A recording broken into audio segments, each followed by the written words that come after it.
Okay. We are here with Bernard Frscher, who is our great friend and very good expert of Adrian's villa, not just the two of us, but the three. And thanking him for bringing us together and discussing and talking and reasoning about the villa in the place, which is the best thing to do instead of on paper. Absolutely. And Michael has a question for Marina. Yes. And the question is that as additional excavation is ultimately required to solve myriad problems related to the villa. However, considering the fact that the villa has been excavated in effect for 500 years, one could wait another 500 years until that excavation is done. In the meantime, it seems reasonable to propose, on the basis of analysis of what we can see today and what scholars such as Marina have shown to us, what are likely scenarios that we could propose and then use for further research to decide if those proposals are true or not. So, for example, if we agree that this is the vestibule and that is the place where a visitor would have stayed overnight, then you can ask yourself, coming out of that series of rooms there in the morning or whatever time of day and going to an audience with the emperor, we know that is most likely to have happened in the administrative areas of the villa over beyond the other side of the imperial residence in that direction. So how do you get there? You come out of here and you see that the canopus and the serapeum is in this swale here, and there are no obvious means out in that direction from that part of the room of this area. The large baths is a servant area, generally agreed. It seems unlikely that a visitor of rank would be asked to proceed through a servant area to get to the emperor. So the only way to the other part of the villa has to be back through the area that he's come, back into the vestibule, and then to proceed north. It's the only really available route at this point. I don't know. The problem is also that there is a change of level there between the vestibule and Pecile. So we didn't find. I looked there yesterday. You don't see any trace of steps going down. So maybe the route was the same one that we have there, and also inside the tunnel you see the large stair going up. That was leading up to the private quarters of the villa.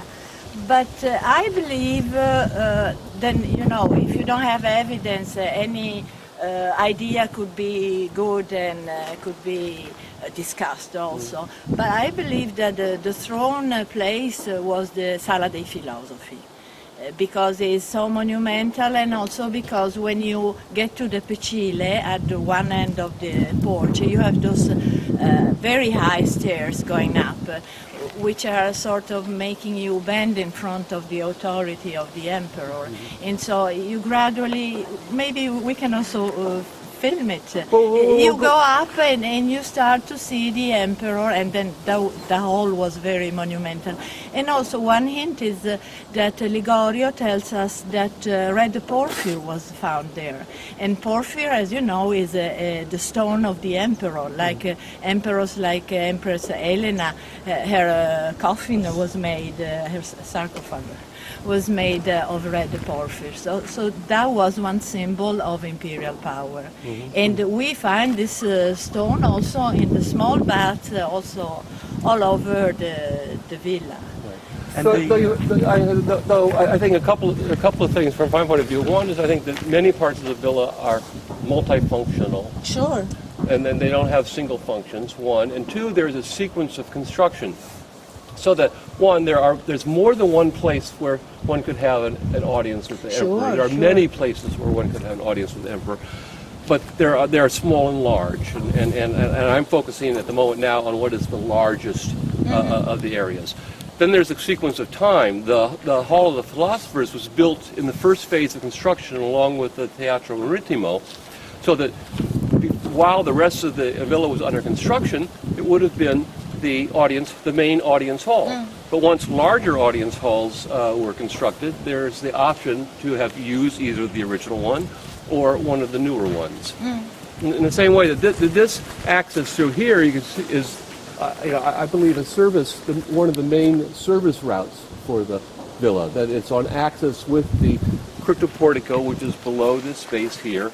Yeah, There's a separation of baggage, if you will, and visitors coming into the vestibule, so that the baggage would proceed down underneath us, around here, and then and not just baggage, but other goods, supplies, whatever. For example, if the so-called Pretorio is a main storage area, the goods would get to there by coming underground, around, up that axis, and then to that direction. It's probable that the unexcavated area up there could possibly have been the main service area of the villa.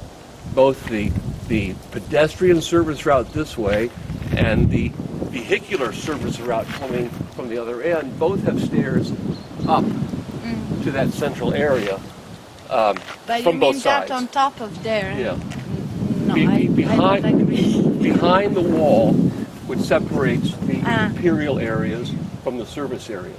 But in my reasoning about the hierarchy of the villa, I found that one of the components of what I call the noble buildings is a site.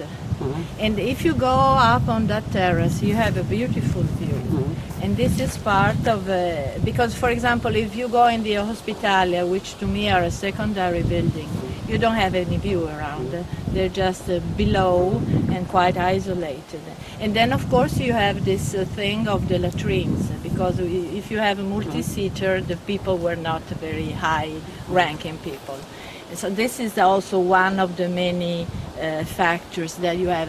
And also, you know that there is a cryptoporticus behind the large baths, which is running inside there. Right. And we know also from a study of Salza that at the beginning this was very beautifully decorated, and then they changed it. But actually it was a way to bypass the great baths and reach the pavilion on top of the Praetorium, which surely was a storage room underneath in the structures. But upstairs there was a large pavilion, and also there was this Praetorium Esplanade, which was reaching up to the Accademia, and is about 350 meters long.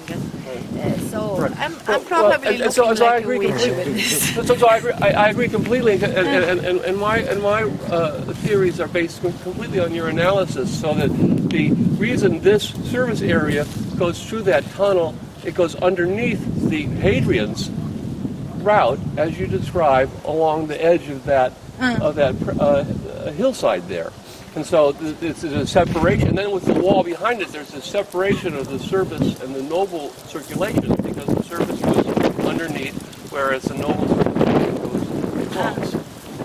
I don't know, because really there wasn't, the main problem as usual is the plan.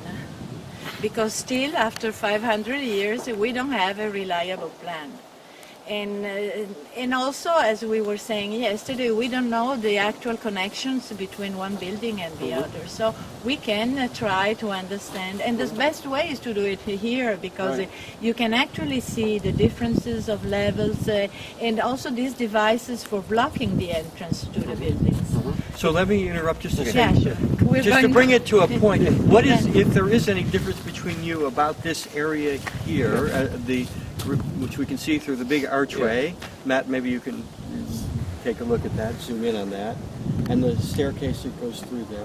What is, if there's any disagreement between the two of you right now, what is it, or is there no disagreement? I don't think there is. The only question is whether you would recognize that the large unexcavated area in the center of the which has access to convenient access to all the noble parts of the villa, is a service area or not. I don't think that there are service routes on surface. Well, the underground road, both underground routes terminate in stairs up to that area. You mean those two?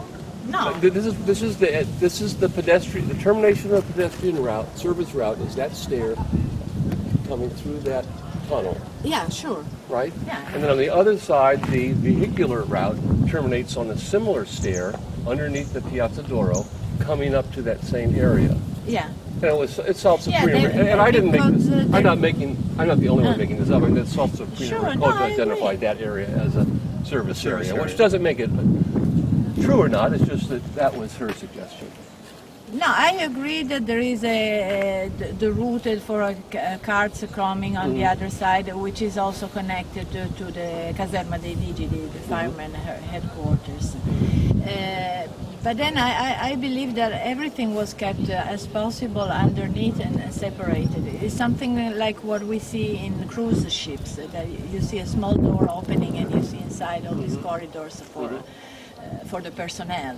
And more or less it was working this way. Because also in Pompeii, you can see that very rich houses were living together with very modest places for slaves or for people having shops or artisans. So there was not a separation, because part of the power of the emperor was having people looking at him, like a public in a way. So this is why they are living so close together. Okay, thank you very much.